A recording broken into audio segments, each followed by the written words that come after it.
May gabi, may buntag o may adlaw sa tanan people of the world. Ako lang tubagon tong mga isyu, mga kakaigsunan nga ilang pang hatag karon nga sumalapas mga atong pinanggang kaigsunan, mga iglesia ni Kristo, nga daghan na daw ang mga Katoliko na malhin sa iglesia ni Kristo. Tausan-tausan na kada bulan. Ang Sabadista po, may nga daghan po daw na malhin sa Sabadista. Dili na problema nako. Dili na problema namong mga Catholic faith defenders tungod kay dili man na among simbahan. Kang Kristo man ang simbahan. Kami, membro lang mi ana. Membro lang mi ng simbahan na. Nan ko na malhin ang mga huyang atong kaigsunan nga mga Katoliko ngadto sa Iglesia ni Kristo kung sa Sabadista. Ang problema diha kanang nag-recruit. Managaingon nga kung ma-recruit ka man sa mga scam, mga mini nga recruiter, problema po sa recruiter. Muna nga diha, kung basahon nimo ang sulat ni San Mateo Kapitulo 7 versikulo 21, mingon diha nga, dili ang tanang magtawag kanako Ginoo Ginoo, makasulod sa gingharian sa langit. Kung dili kadto lamang nagtuman sa kabubuton sa akong Amahan nga naa sa langit. Sa mo nang gisulti atong Ginoo. So, doon ako nadunggan ganiha nga, bisan padag unsay mong relihiyon, unsa pa imong sikta, membro kuno ka sa iglesyang tinukod ni Kristo. Muna yung mga mali nga may impormasyon. Kay karong panahon na hapit na 50,000 kabuok mga sikta nga gitukod og mga tao. Unya kang Kristo usara man kasimbahan. Unya kanang lain-lain nga mga sikta mga kaigsuonan, lain-lain nagpagtuo, lain-lain na og pangulo, lain-lain nag-leader, og lain-lain po nagdoktrina. Ang ilang financial system lain po, doon ay matawag og mahatag og 10%, ang uban dili mo hatag 10%. Kay abuloy lang, kanang sibot-sibot lang. Una nga diha, ang iglesyang gitukod ni Kristo usara gyud. Matod pa tong Ginoo nga pagbantay kamo. Kaya sa ulahing mga adlaw, daghan ang magdala sa akong pangalan. Nag-ingon nga ako mga Kristo, ug daghan ang ilang pahisalagon. Comparing to the Protestant sect mga kaigsuonan, to the Catholic Church, mas daghan ang Katoliko kaysa Protestante. Ito pa ang daghan, mao'y pahisalagon. Ang Katoliko pahisalagon, tinuod man na, nga daghan gid kayo nga nasalaag sa Katoliko. Na malhin sa lain-lain nga mga sikta. Karon, ang pangutana diha, dili man tanan nagtawag sa atong Ginoo Dios maluwas. Dili ang tanan magtawag kanako Ginoo maluwas. Meaning, nga sa ilang pagtawag sa Dios, walay problema. May tawag sila Dios. Ang problema mao na nga ang pagtawag sa itong Ginoo o Diyos, labi na itong Ginoong Hesus Kristo, okay na siya. Pero problema mga kaigsuonan, gimahal nila ang ulo. Ang ulo lang gimahal. Ang lawas ilang gidaot. Pwede ba na nga imong mahal ang ulo, ang lawas daoton? Sulat sa San Pablo sa Episo 5:23, maingon nga ang bana ulo sa asawa, maingon sab si Kristo ulo sa iglesia, og siya ang manuluwas nini. So ang atong Ginoo misaad nga ang iyang lawas iyang luwason. Karon mudaig ka sa ulo, o niya matake ka sa lawas. Yun sa mga pagkatake mga kaigsuonan, kung dili kani ka mo pamimro sa simbahan nga tinukod ni Kristo, kung dili ka pamimro mga kaigsuonan, miatake ka niya. Kaya nakigbangi man ka sa simbahan nga iyang gitukod. Nagtukod magkagsimbahan nga imo. Na napangutana din parihara ba ang tanang relihiyon, tanang simbahan parihara? Diyos lang yapon ang atuan, ang tubag dili parehas. Kang tinukod tao, dili mahimo nga i-compare nimo sa simbahan nga tinukod ni Kristo. Kaya nagtukod sa Katolikong simbahan, si Kristo man, o ka nagtukod na Diyos nga mao nga itong Ginoong Jesucristo. Nga nagbuhat sa langit o sa yuta, sa planeta, o gani nagbuhat sa tao. Mo nagtukod sa simbahan, so ligon kayo. Nga namatay siya, nabanhaw. Si Ringo Dwight namatay, wala nabanhaw. Si Manalo namatay, wala nabanhaw. Parang magtutukod sa Katoliko, namatay, pero nabanhaw siya. Tawag lagi ka Ginoo.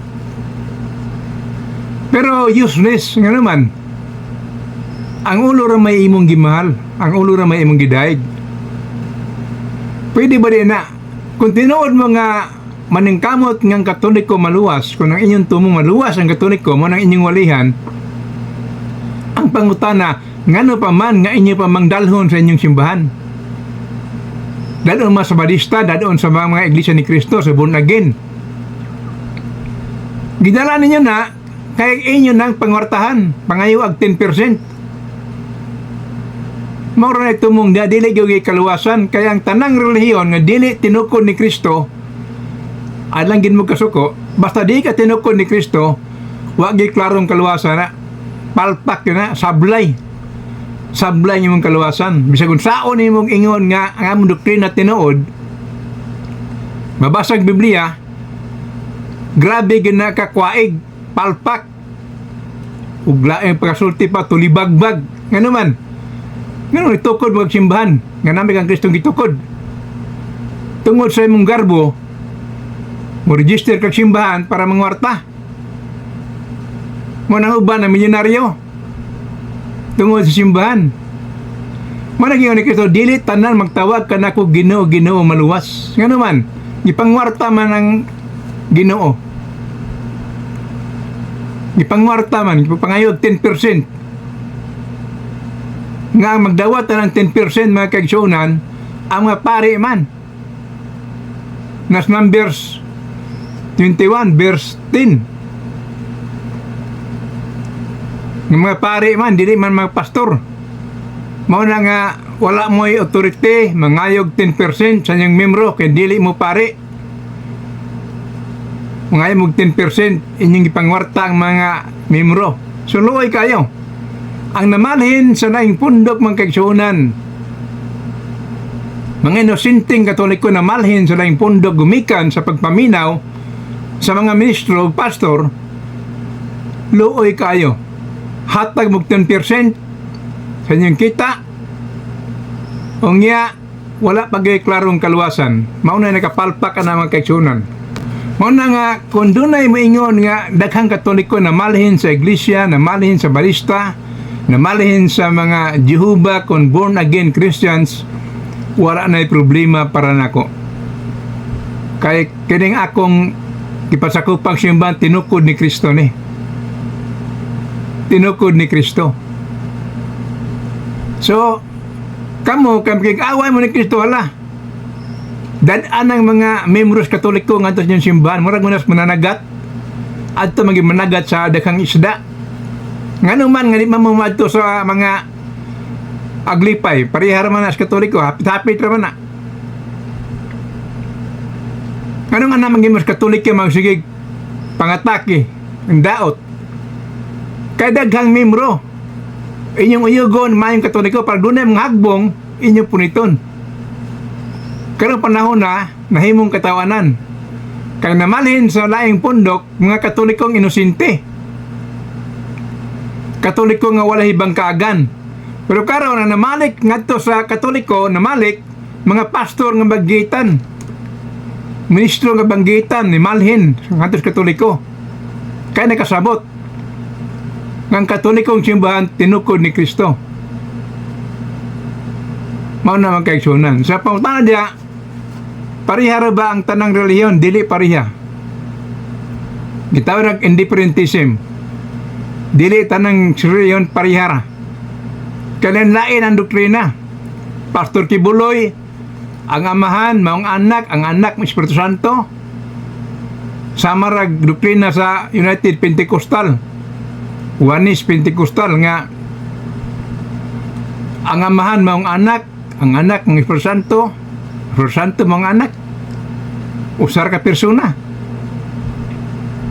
Mao lagi na ang resulta, the result of the doctrine nga walay insaktong divine teacher, walay gitawag og magisterium.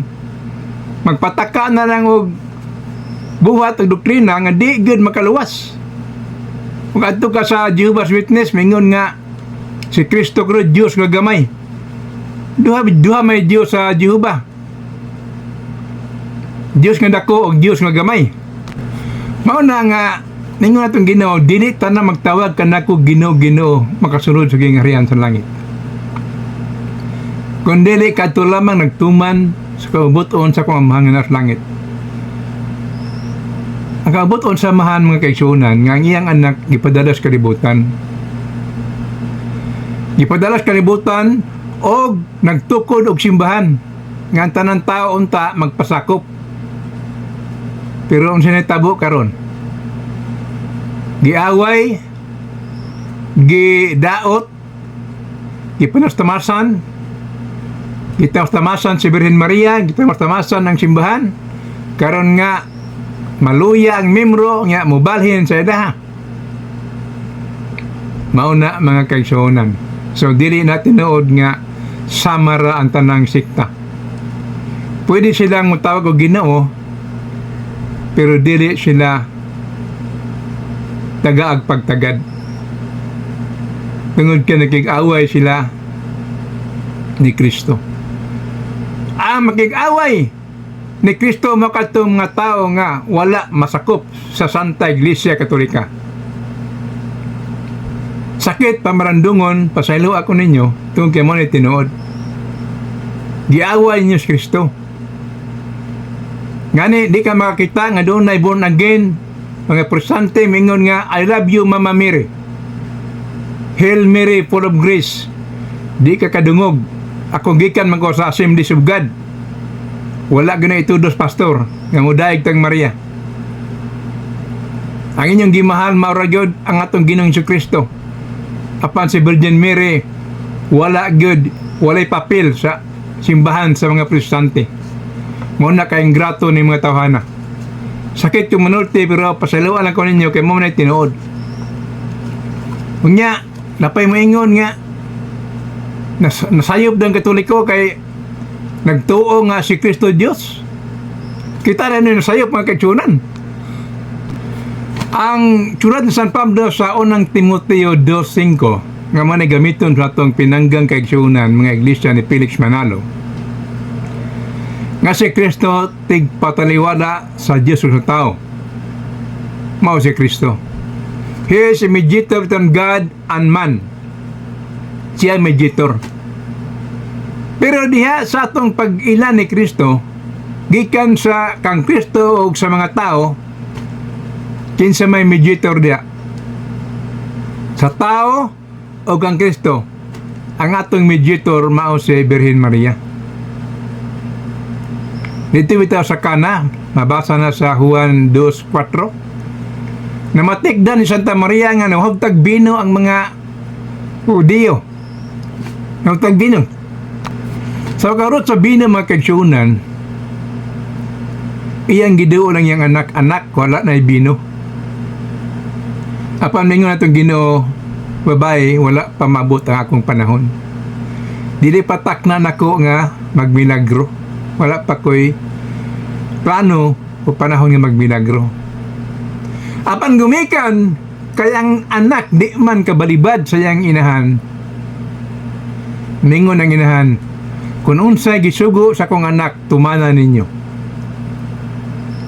So doon ay unom katadyaw dito nga dagko kayo o gipuno nagtubig o kini panalangin itong Ginoo. Kung man sa panalangin mga kaigsunan, ang tubig na himong bino. Mao to ang unang milagro ni Kristo, kasal sa Kana. Nan karon kung wala si Birhen Maria nga nagpataliwala kang Kristo sa tao, doon na kay milagro mahimo. Mao na ang papel ni Birhen Maria. Nga sa diha nga atong Ginoo na naog gikan sa langit aron makuha sa tawhanon nga lawas, ang atong inahang na si Birhen Maria mo'y nag-agwanta. Gigoko ni Herodes sa mga king sa anang panahon, ngani sa ilang pagpanganak dito na sa pasungan sa baka na tao, pinaka-ubos nga kahimtang atong Ginoo na tao.